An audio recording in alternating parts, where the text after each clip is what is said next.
PoK में लोग इतना परेशान हैं, अब वो सेना के सामने खड़े हो गए, पुलिस के सामने खड़े हो गए। लोग कह रहे हैं वो अब महात्मा गांधी की तरह अहिंसा नहीं, अब वो बराबर से जवाब देंगे। ये आप देख रहे हैं पीओके के प्रोटेस्ट की तस्वीर। मारेंगे, वापस छोड़ेंगे नहीं। सुनिए, इसमें कभी एक गमला भी नहीं टूटा, इसके बाद इंशाल्लाह नहीं टूटेगा। लेकिन याद रखें कि हम गांधी के पैरोकार नहीं हैं। अगर कोई हमें थप्पड़ मारेगा तो हम आगे से वापस 10 मारेंगे, वापस छोड़ेंगे नहीं। इसलिए मुनज़्ज़म होते हुए बिल्कुल जुर्रत के साथ खड़े हूं। तफसीली बातें आगे होंगी, बहुत बातें आज कहने के लिए इंशाल्लाह। अब देखिए लोगों का गुस्सा किस बात को लेकर है। लोगों का गुस्सा महंगाई को लेकर है। लोगों का गुस्सा है खाने पीने की चीजों के दाम बढ़ रहे हैं, आसमान छू रहे हैं, और पाक सरकार हाथ पर हाथ धरे बैठी है।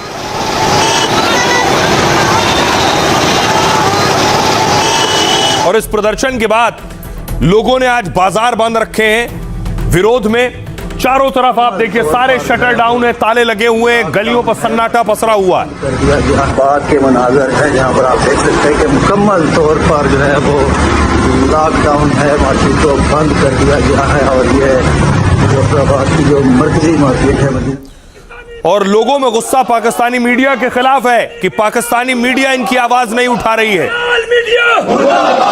पाकिस्तानी मीडिया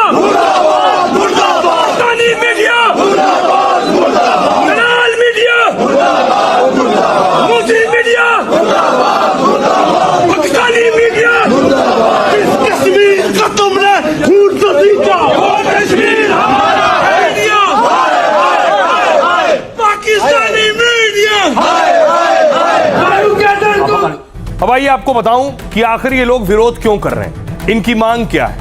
पहली मांग देखिए, चुनाव आरक्षण पर यह आग भड़की है। पीओके में अगले महीने 27 जुलाई को चुनाव होने। अभी पीओके में 53 सीटें हैं, 8 सीटें आरक्षित हैं। जिन 45 में चुनाव होना है उनमें से 12 रिजर्व सीटें हैं, आरक्षित सीटें। ये जम्मू कश्मीर से विस्थापित होकर आए लोगों के लिए। Jammu Kashmir joint Awami action committee यानी जैक इसका विरोध कर रही है।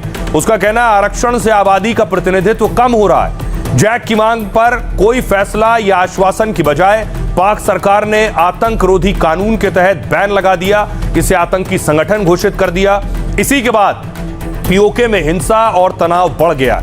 इसके अलावा दूसरी मांग है महंगाई और दमन से गुस्सा है। पीओके में कई महीनों से सरकार विरोधी प्रदर्शन हो रहे हैं। लोग कह रहे हैं कि उनके साथ द्वयम दर्जे का बर्ताव हो रहा है। पाक उनके प्राकृतिक संसाधनों का इस्तेमाल तो करता है, लेकिन बदले में उसे सिर्फ भेदभाव और दमन झेलना पड़ता है। लोग कह रहे हैं हमें गेहूं और बिजली चाहिए थी, गोलियां नहीं। हम सुनते थे कि पाक ने भारत के लिए परमाणु बम बनाया है, लेकिन पाकिस्तान भारत का कुछ नहीं कर सकता, न्याय और अधिकार नहीं दे सकते, तो हम पर ही एटम बम गिरा दो। सुनिए जरा क्या कुछ कह रहे हैं पाक एक्सपर्ट और एसपी वैद। मुनीर और उसकी फौज का ख्याल है कि कश्मीरी जो हैं वो बुज़दिल हैं और वो बंदूक के जोर के ऊपर जो है दबाए जा सकते हैं। हैरान भी हूँ, मैं परेशान भी हूँ, मैं बहुत ज्यादा खौफजदा भी हूँ कि इसके लॉन्ग टर्म कॉन्सिक्वेंसेस क्या। हालात बड़े अजीबोगरीब होते जा रहे हैं और इसको संभालने के लिए जिस विजन की, जिस सोच की, जिस पुख्तगी की जरूरत है वो बज़ाहिर नजर नहीं आ रही। ऐसा लग रहा है कि जानबूझकर कोशिश की जा रही है कि हालात को मजीद खराब किया जाए। तरफ सिक्योरिटी फोर्सेस को दाखिल किया जा रहा है आजाद कश्मीर में, वहां पे रेंजर्स जा रही है, एफसी जा रही है। इस्लामाबाद पुलिस को बुलाया गया तो वहां पे दर्जनों पुलिस वालों ने अपने मोबाइल फोन ही बंद कर दिए, क्योंकि पुलिस भी ये जानती है कि आजाद कश्मीर में जाके वहां पे लड़ाई करना सबको अपनी जान अजीज होती है। मुझे लगता है ये जलियांवाला बाग की तरह का मैसेकर है, और पाकिस्तान आर्मी का जो चीफ है Asim Munir, so called fraud field marshal, he is acting like a general Dyer जैसे इनोसेंट लोगों पर गोली का आदेश दिया, ऐसा ही लगता है उसने दिया है। और निहत्थे लोगों पर जो बेसिक चीज़ें मांग रहे हैं, क्या कह रहे हैं, आटा सस्ता कर दो, बिजली सस्ता कर दो, ये क्या कौन सी डिमांड है? और इस उनको आप टेररिस्ट डिक्लेयर करते हो, तो आप क्या जो आपने इलीगल कब्जा किया है अब लोग उसको नहीं बर्दाश्त कर रहे हैं, तो वो चाहते हैं अब यहाँ से खाली करो। एक तरफ पीओके में पाकिस्तान का नरसंहार और पड़ोसी दुश्मन ऐसा हो तो उसके ऊपर लगाम कस कर रखना जरूरी है। दूसरी तरफ भारत ने सिंधु जल समझौता रद्द कर दिया है, उसके बाद पाकिस्तान का गला सूखना शुरू हो गया है। पाकिस्तान को गर्मी के मौसम में अब पानी की याद सता रही है।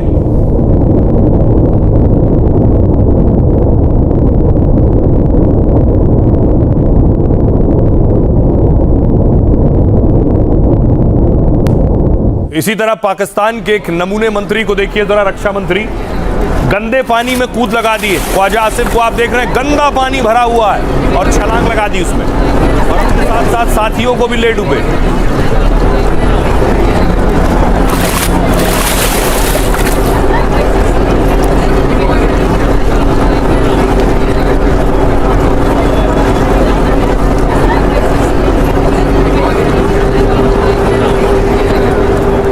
अब देखिए जरा पाकिस्तान का हाल क्या है।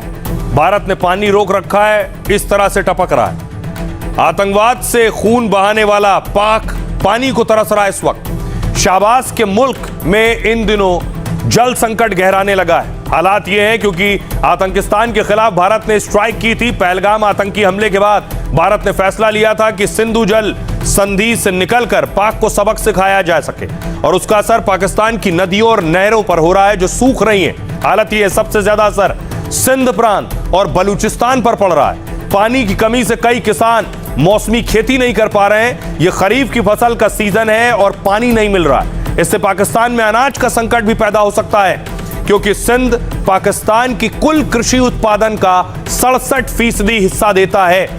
अब सबसे ज्यादा पानी की किल्लत पाक के सिंध में ही है। पीपीपी नेता ने इसे सिंध के लिए आर्थिक नरसंहार करार दिया है। इसके पीछे शाहबाज सरकार की बेईमानी भी बड़ा कारण है, क्योंकि पाक मीडिया के मुताबिक सिंध को पूरा पानी नहीं मिल रहा है। सिंध ने सरकार से 1,30,000 क्यूसेक पानी की मांग की थी, लेकिन उसे केवल 1 लाख क्यूसेक पानी दिया जा रहा है। इससे सिंध और बलूचिस्तान में लोगों में गुस्सा है, लोग आक्रोशित हैं। इसका असर यह होगा कि पाक में राजनीतिक तनाव पैदा हो सकता है। फंड की कमी से पाक में जल आपूर्ति से जुड़ी परियोजनाएं भी रुक सकती हैं। ट्रिब्यून की रिपोर्ट के मुताबिक पाक के जल क्षेत्र में 969 अरब रुपए की जरूरत है। इसके बावजूद शाहबाज सरकार ने सिर्फ 179 अरब रुपए का प्रस्ताव दिया है। सुनिए जरा जल मंत्री भारत के क्या कह रहे हैं इस पर। देखिए, माननीय मोदी साहब की सरकार ने जो टीटी थी उसको एवरेंस पे रख दिया है। ये पानी को डाइवर्ट करने के लिए वहाँ जो भौगोलिक स्थिति है उसके अंदर जो अभी तक वहाँ जल संचय की व्यवस्था नहीं थी, और डाइवर्ट करने की भी भौगोलिक स्थिति में थोड़ी मुश्किल है।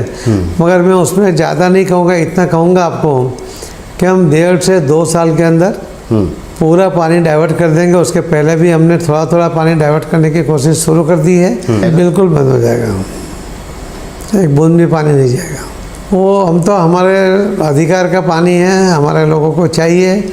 इसीलिए माननीय प्रधानमंत्री मोदी साहब चाहते हैं कि जहां हमारे यहाँ किल्लत है वहां पर पानी पहुंचना चाहिए। इस वक्त आप देखो ना, दूसरी तरफ इस वक्त पाकिस्तान का पानी वैसे ही बंद है, और आप कहते हो कि हम जाके मकबूजा कश्मीर लेंगे। सवाल ही नहीं पैदा होता इन हालात के अंदर। आप आजाद कश्मीर बचा लो, बहुत बड़ी बात है।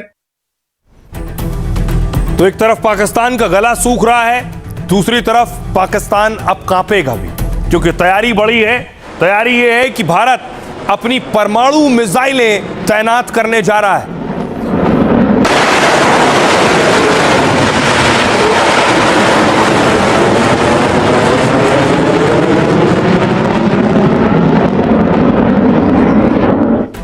तो भारत आखिर क्यों परमाणु बम तैनात करने जा रहा है, पहली बार आप सुन रहे होंगे, क्योंकि अब तक आपने सुना होगा भारत के पास न्यूक्लियर हथियार तो हैं, लेकिन अब उनकी तैनाती की जाएगी। क्या है तैयारी? पहली बार भारत ने कुछ परमाणु हथियार तैनात किए। भारत ने अपने 12 परमाणु हथियार मोर्चे पर लगा दिए। मतलब भारत ने परमाणु हथियार या तो मिसाइलों से जोड़े हैं या फिर पनडुब्बी या लड़ाकू विमानों के साथ जोड़ दिए। भारत के परमाणु बम किस हथियार में लगे हैं, यह जानकारी बहुत खुफिया है, इसकी किसी के पास डिटेल नहीं। लेकिन तैनाती का मतलब है कि तुरंत इस्तेमाल के लिए तैयार, बटन दबाया और जवाब। या कोई देश भारत पर परमाणु हथियार चलाने की कोशिश करेगा तो भारत फौरन उस देश पर परमाणु हमला कर सकता है। Stockholm International Peace Research Institute SIPRI ने यह दावा किया है। SIPRI के मुताबिक चीन पाक के खतरे को देखते हुए भारत ने बदलाव किया है। रिपोर्ट के मुताबिक 2025 तक भारत के परमाणु हथियार तैनात नहीं थे। तब तक भारत की रणनीति परमाणु हथियार को स्टॉक करने की थी, लेकिन ऑपरेशन सिंदूर के बाद भारत ने परमाणु प्लान बदल दिया है और भारत ने